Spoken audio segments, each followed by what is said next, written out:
Le 22 octobre 2001, le monde découvre un jeu qui révolutionnera son genre à tout jamais. Il s'agit de GTA 3. Le jeu était tellement extraordinaire à sa sortie qu'il a créé un nouveau genre, le GTA-like. Un open world où absolument tout est possible. On peut braquer des voitures, braquer des gens et braquer sur la police. Ajoutez à cela des courses-poursuites, des fusillades. En bref, c'est un renouvellement fondamental du genre action-aventure et de l'open world en 3D. Évidemment, après chaque Game Changer, de nombreux studios se lancent pour exploiter le concept en long, en large et en travers, donnant lieu à un concours de qui aura le meilleur GTA-like et qui concurrencera la locomotive des studios Rockstar Games. Et du GTA-like, on en a eu à l'appel durant les 2 dernières décennies, à base de Saints Row, Mafia ou bien même Sleeping Dogs. Mais celui qui va le plus nous intéresser cette fois-ci ne se trouve pas parmi ceux cités, puisqu'il s'agit de Watch Dogs.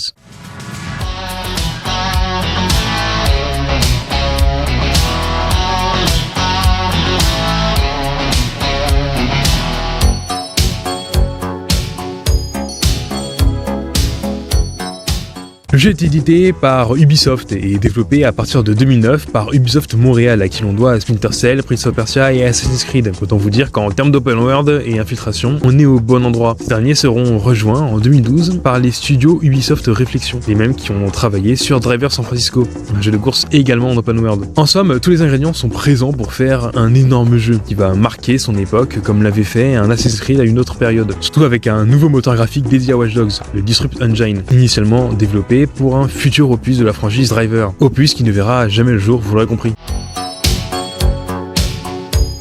Le jeu est présenté lors de la mythique 3 2012, en même temps que Far Cry 3, Rayman Legends et Assassin's Creed 3. Et dès son annonce, le jeu s'annonce déjà magnifique avec un réalisme encore jamais vu auparavant pour un open world. On a des reflets dans les flaques d'eau, la physique des objets sous l'effet du vent, la pluie et aussi des effets de lumière quand la nuit tombe. S'ensuit aussi une énorme campagne marketing à travers des vidéos sponsorisées chez certains youtubeurs. Mais le retour à la réalité dans cette euphorie sera tout autre. Le jeu sort en grande pompe sur console old et new gen le 26 mai 2014. Et à la surprise générale, le jeu sort sans bug, ce qui en fait sa plus grande particularité.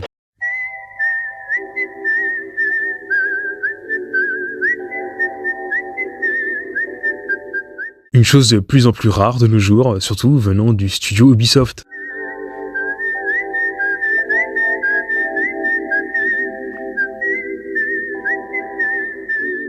Bon, plus sérieusement, c'est un sentiment d'amertume qui est constaté par les joueurs, puisque ce qui était promis lors de l'E3 2 ans auparavant n'avait absolument rien à voir avec la version finale du jeu. Au contraire, on se retrouve avec des graphismes qui sortent tout droit de la PS3, on peut donc dire au revoir aux magnifiques reflets dans l'eau, à la physique des feuilles d'arbres ultra détaillées. On fait face à un downgrade graphique. Surtout qu'à sa sortie, Ubi n'a pas hésité à expliquer aux joueurs qu'il s'agissait des mêmes graphismes utilisés pour l'E3 2012. En plus de ça, rien ne va en s'arrangeant, puisque le 29 mai 2014, une opération de communication provoque l'évacuation d'une rédaction à Sydney lorsque le studio envoie sur le bureau d'un journaliste un coffre-fort avec une note lui demandant de consulter sa boîte vocale. Sauf que problème, le journaliste en question n'écrit pas sur le JV et n'a pas de boîte vocale. Il a donc fallu attendre une évacuation du bâtiment et une intervention policière pour ouvrir le coffre-fort et remarquer qu'il y avait seulement une copie du jeu. Bien sûr, après cet incident, le studio a présenté ses plus sincères excuses via un communiqué en disant que le coup marketing ne s'était pas déroulé comme prévu.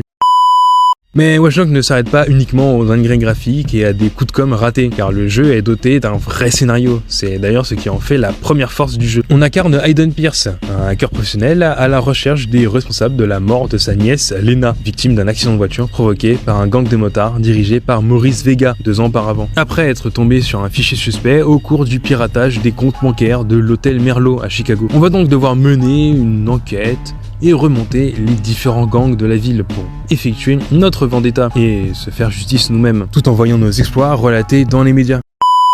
C'est donc dans ce contexte que nous sommes lâchés en plein Chicago dans l'Illinois. La ville est vivante et les PNJ ont tous une activité et marchent avec un but précis. Le profiler permet même d'écouter les conversations de certains d'entre eux. Ils ont étouffé le truc, tu penses bien. Mais moi je m'en fous que les politiciens magouillent. Je veux juste qu'ils sachent gérer une ville. D'ailleurs, le profiler, c'est aussi et surtout la base du gameplay. En une touche, on peut avoir accès à l'ensemble de la ville et à une interaction avec le monde qui nous entoure. C'est ce qui donne ce caractère unique au PNJ, comme si chacun d'entre eux avait été développé indépendamment des autres. Et grâce à ce système de profiler, on peut voir les revenus ou bien même le métier de la personne. Le PNJ n'est plus un élément de décor, mais un élément de gameplay, puisqu'on a la possibilité de pirater leur compte en banque. Et c'est encore avec le profiler que l'on pourra infiltrer des zones rouges avec les fameuses caméras de surveillance. Ce qui fait aussi la force force du jeu, c'est son caractère dystopique et anticipatoire. Le jeu est bercé par de nombreuses influences, comme la plus évidente qui n'est autre que le livre 1984 écrit par George Orwell, publié en 1947, qui décrit une société dystopique dans laquelle tout est surveillé et scruté à la loupe par Big Brother, un pouvoir autoritaire. Cette influence se retrouve absolument partout, du fait de l'omniprésence des caméras de surveillance. On se sent scruté en permanence dans une ville de Chicago hyper connectée. Et en parlant d'hyperconnexion, le jeu permettait le PVP via le hack d'une partie par un autre joueur dans votre partie, sans que vous ayez à subir un chargement. Des modes coop étaient également possibles dans le jeu. Rappelons-le, comme lors de la précédente vidéo sur The Crew, qu'au début de la next gen, il y a la volonté de connecter les joueurs dans tous les jeux possibles et inimaginables.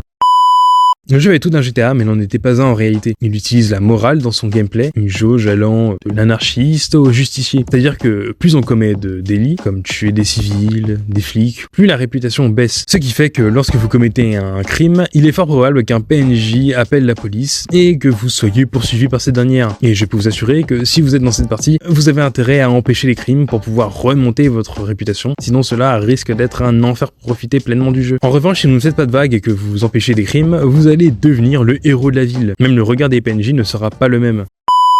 Maintenant, quelles sont les erreurs et les points négatifs qui ont fait la réputation du jeu? Déjà, sortir sur Old et New Gen. Peut-être qu'à l'époque, c'était tout à fait normal, mais c'est sans doute ce qui a mené au nombre incalculable de bugs et au downgrade graphique qu'on a pu avoir à la sortie du jeu. Du moins, ceci n'est qu'une hypothèse, à en voir l'état dans lequel sortent certains jeux cross-gen, comme Cyberpunk 2077 ou encore Gran Turismo 7. On peut se demander si cette technique commerciale, pour toucher le plus de monde possible, est réellement intéressante et pour le joueur comme pour les studios. Tout en sachant que le jeu a été annoncé sur Next Gen un peu par surprise.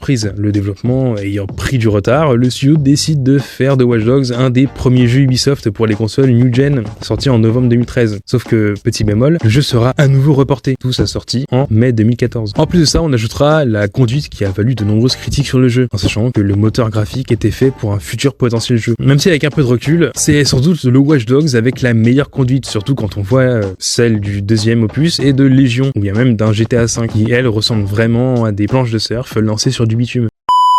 Au final, est-ce que Watch Dogs était apprécié par les joueurs? Malgré toutes ces critiques, le jeu est un énorme succès commercial comme critique et acclamé par la presse et par les joueurs qui apprécient le jeu, qui s'est quand même écoulé à 10 millions d'exemplaires un an après sa sortie. 10 ans plus tard, le jeu n'a pas tant vieilli que ça, on se plaît toujours autant à se balader dans la ville et observer les activités des PNJ à travers les profilers, tout en se remémorant les rêves que nous promettait le jeu à l'aube de l'arrivée des consoles New Gen. La ville est immense, le scénario est sombre, de quoi se remémorer les dernières années de l'hégémonie d'Ubisoft au début des années 2000, parce que Watch Dogs, c'était ça.